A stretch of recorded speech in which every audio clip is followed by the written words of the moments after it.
کیا آپ کینیڈا جیسے ملک میں اسلام کو مقامی ثقافت سے ہم آہنگ کرنے کے چکر میں اس کی روحانی اور فکری گہرائی کو قربان کر رہے ہیں؟ میں تو ایک مرتبہ پہلے کینیڈا آیا تھا، دوسری مرتبہ اب آیا ہوں. ایسی جسارت میں نے کینیڈا میں تو کبھی نہیں کی. میرے لیے بھی اطلاع ہے. امریکہ میں بھی مجھے کبھی جانے کا کچھ شوق نہیں ہوا، نہ مجھے اس سے کوئی دلچسپی تھی. مجھے تو اپنا وطن چھوڑنا پڑا، حالات ایسے ہو گئے.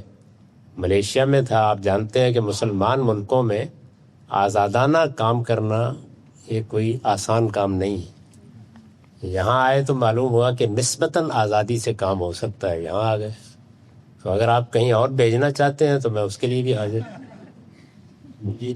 میرے خیال میں جو لوگ اس طرح کی باتیں کرتے ہیں وہ قابل التفات نہیں ہوتے. کسی بھی چیز کے لیے صحیح طریقہ یہ ہے کہ آپ استدلال سے اس کی غلطی واضح کریں.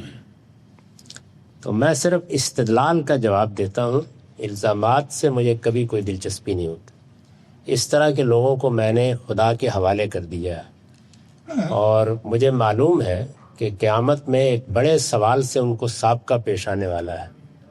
میں اس سوال کے جواب میں اگر مجھ سے پوچھا گیا تو ان کو معاف کر چکا ہوں، لیکن میں یہ ضرور چاہتا ہوں کہ وہ سوال کا سامنا کریں.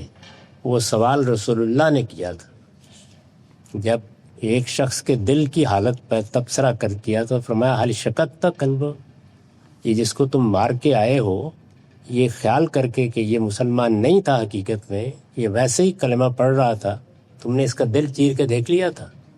تو یہ سوال ہے جو میں نے اپنے سب مخالفین کے لیے قیامت پر مؤخر کری.